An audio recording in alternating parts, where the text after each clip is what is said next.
avec l'UEMOA, l'Union économique et monétaire ouest-africaine.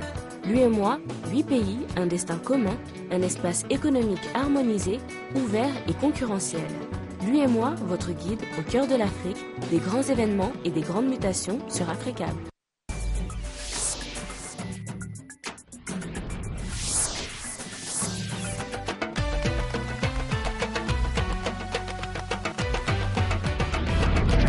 Bienvenue à cette édition dont voici les titres. Au Maroc, les rideaux sont tombés sur la 7e édition du Forum international MEDES. La rencontre s'est achevée sur une note de satisfaction de la part des organisateurs. Au Nigeria, l'armée a repris le contrôle de Chibok. Boko Haram s'en était emparé ce jeudi après avoir pris 2 autres villes de l'état d'Adamawa. Basketball au Mali, les dames du Djoliba AC et les hommes du stade malien de Bamako ont remporté les Supercoupes du Mali de basketball l'année dernière. Mesdames, Messieurs, bonsoir et une fois encore, bienvenue. Et nous ouvrons cette édition sur une bonne nouvelle au niveau du Burkina Faso. C'est ce soir que le pays va connaître le nom du nouveau président de la transition, une personnalité qui sera choisie par consensus par un collège de désignation. 4 personnes sont sur la liste, à savoir Joséphine Ouedraogo, ancienne ministre de Thomas Sankara, Michel Kafando, un ancien diplomate et 2 figures emblématiques de la presse burkinabé, à savoir Newton Ahmed Bari du journal L'Événement et Chérif Fi du journal Bindri. Direction le Maroc à présent. Les rideaux sont tombés ce samedi sur la 7e édition du Forum MEDES sous la thématique générale « Quel ordre dans le chaos ?»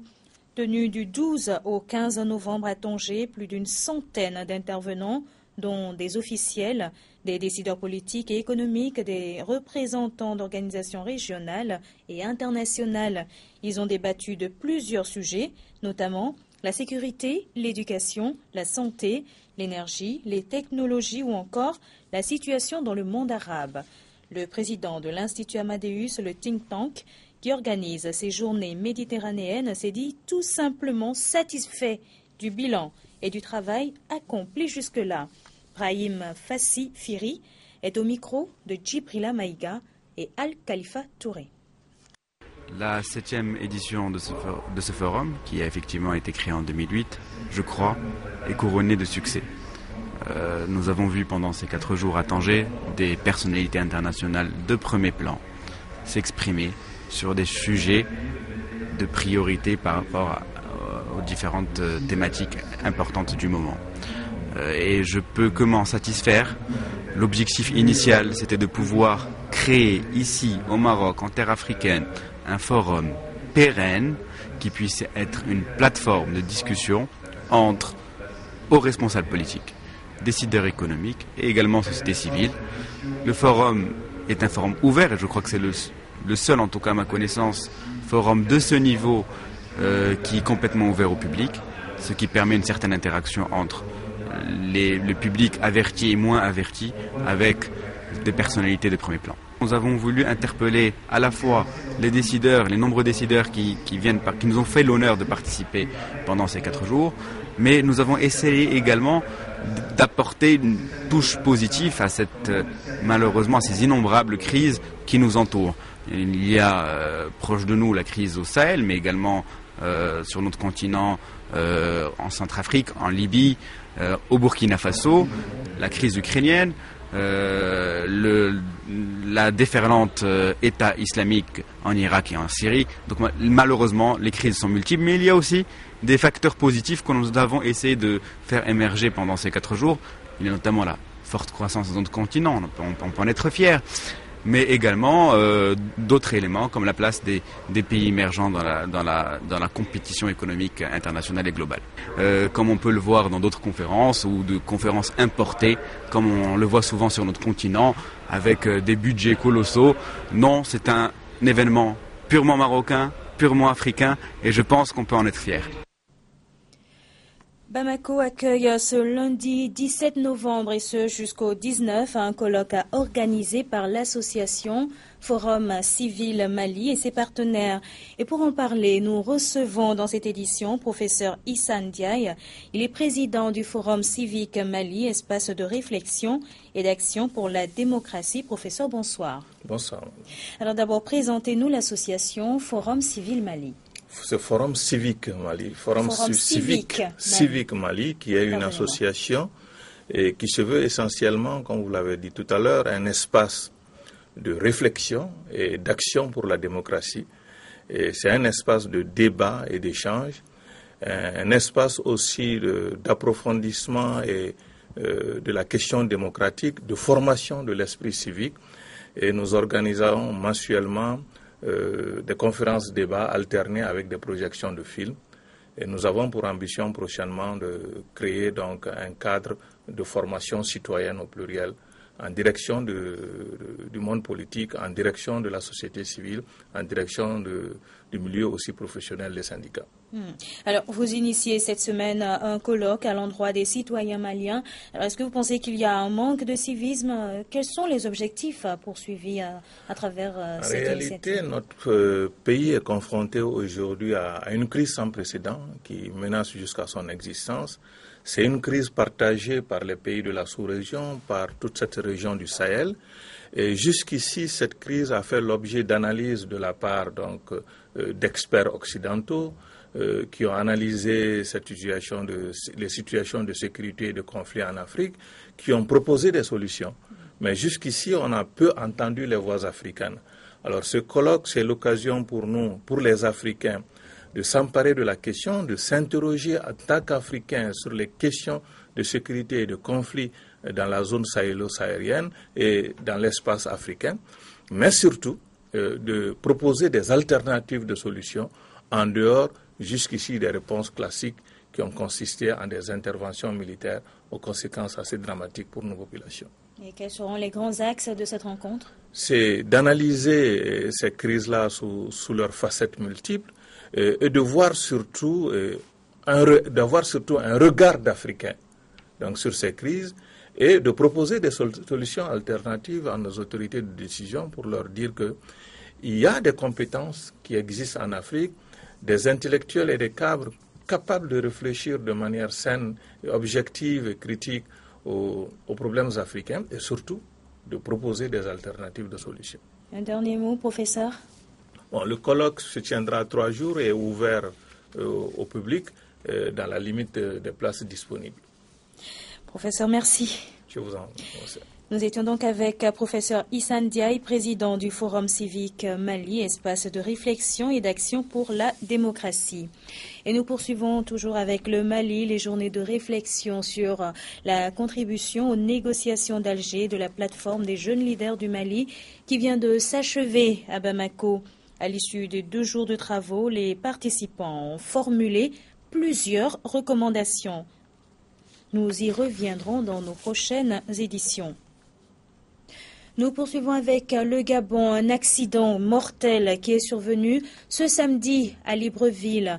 Le drame a été causé par un camion gros porteur qui a vu son conteneur céder sur une pente avant d'encastrer un taxibus en circulation avec une douzaine de passagers à bord. Le bilan de l'accident encore provisoire fait état de 5 personnes tuées sur le champ et de nombreux blessés. Le constat d'Ismaël Obianzé à Libreville.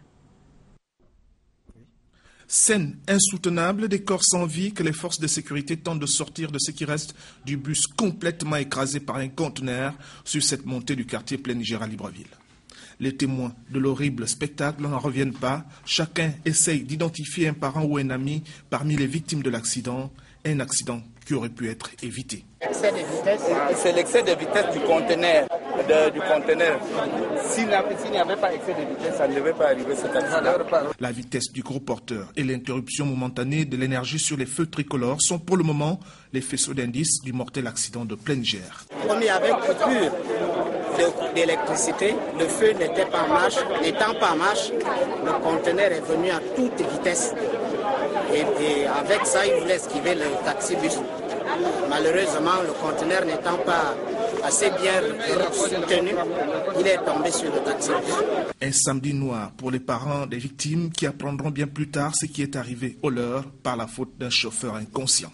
Il est inadmissible qu'un conteneur avec un tel chargement puisse rouler à une vitesse pas possible.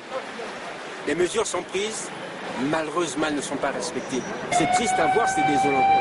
Et ce qui est encore un peu plus difficile, c'est qu'aucune personne de la République n'ait pu se lever pour venir, parce qu'ils sont au courant de cet accident. Nombreux sont accidents. Ça aurait pu interpeller le ministre des Transports, par exemple, à venir faire un tour pour voir la situation.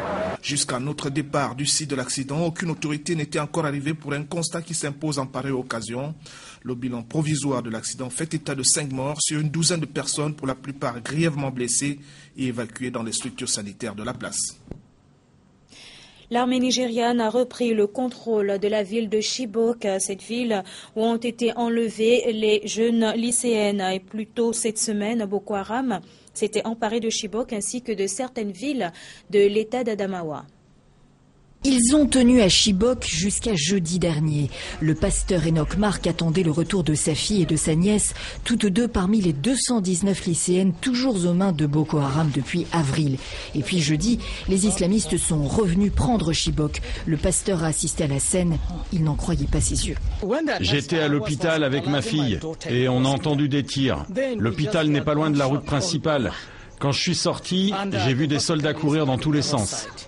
Sa fille adoptive Julie, qui se remet d'une morsure de serpent au pied, complète. J'avais du mal à marcher. Lorsqu'on a gagné la route, on a vu des soldats. Ils faisaient les fiers. Mais quand les tirs se sont rapprochés, ils ont sauté dans leur véhicule et ils ont filé, en nous laissant seuls. Les militaires ont déguerpi face aux islamistes, témoigne la fille comme le père, qui s'est finalement résolu à mettre sa famille à l'abri dans les environs d'Abuja. C'est dans ce contexte que l'armée nigériane assure avoir repris Chibok aux islamistes avec le concours de la milice locale. De jeunes civils regroupés depuis des mois pour pallier les défaillances de l'armée dans plusieurs localités du nord-est. Ce sont eux qui sont entrés dans Chibok selon le porte-parole de l'armée. Les soldats, précise-t-il, sont restés à l'extérieur pour capturer les insurgés qui essayaient de fuir. Une armée discréditée face à Boko Haram qui veut établir un califat au Nigeria, plus d'une vingtaine de localités sous son contrôle depuis 2013 et un échec pour le président Jonathan, un échec qui ne l'empêche pas de briguer un second mandat en février prochain. Terrorisme toujours, l'organisation de l'État islamique a revendiqué l'assassinat de l'otage américain Peter Kassig. Le groupe a mis en ligne ce dimanche une vidéo de la décapitation ainsi que de l'exécution d'une dizaine de personnes présentées comme des soldats du régime Bachar al-Assad. Les autorités américaines tentent d'authentifier la vidéo. Qui était Peter Kassig? La réponse dans ce reportage. Peter Kassig avait 26 ans et travaillait dans l'humanitaire. Il avait été enlevé il y a 1 an dans l'est de la Syrie. Dans une vidéo mise en ligne aujourd'hui et que nous avons choisi de ne pas diffuser, l'organisation État islamique affirme avoir décapité le jeune Américain ainsi que 18 autres otages présentés comme des soldats syriens. Le film d'une 15aine de minutes est en cours d'authentification par les autorités américaines. Peter Kassig, un ancien soldat qui avait combattu en Irak en 2007 avant de fonder une organisation humanitaire. Le voici il y a 2 ans, filmé par une télévision américaine. À l'époque, il travaille comme volontaire dans un hôpital libanais auprès de réfugiés syriens. Le jeune homme avait été capturé à l'automne dernier et s'était converti à l'islam au cours de sa détention. Il y a quelques semaines, ses parents lançaient un appel à ses geôliers.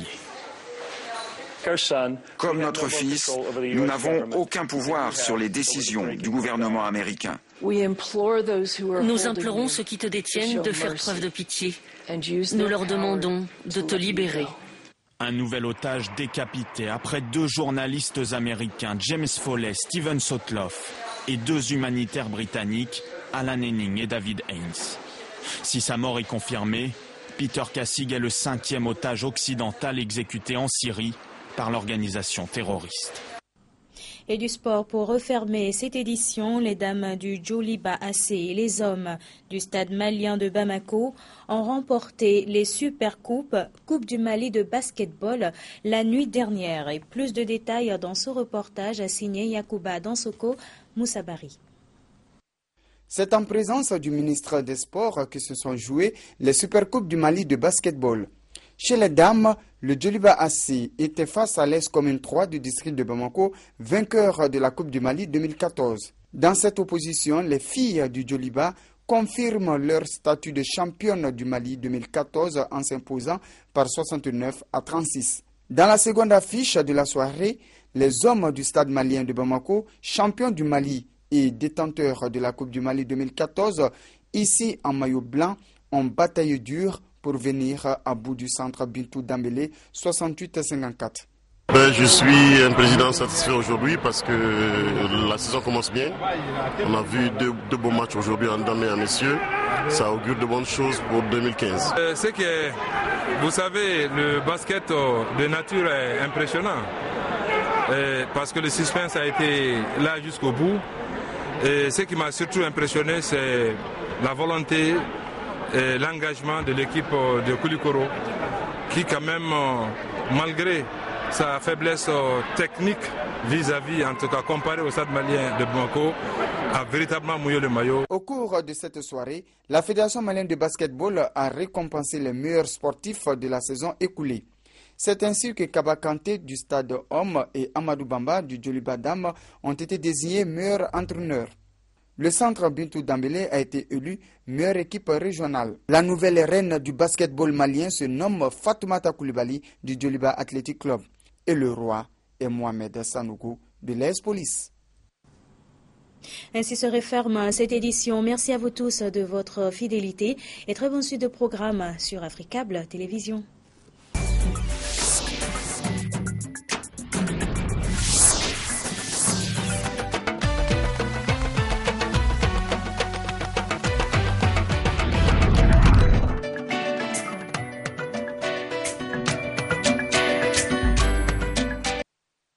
L'UEMOA, l'Union économique et monétaire ouest-africaine. L'UEMOA, 8 pays, un destin commun, un espace économique harmonisé, ouvert et concurrentiel. L'UEMOA, votre guide au cœur de l'Afrique, des grands événements et des grandes mutations sur Africable.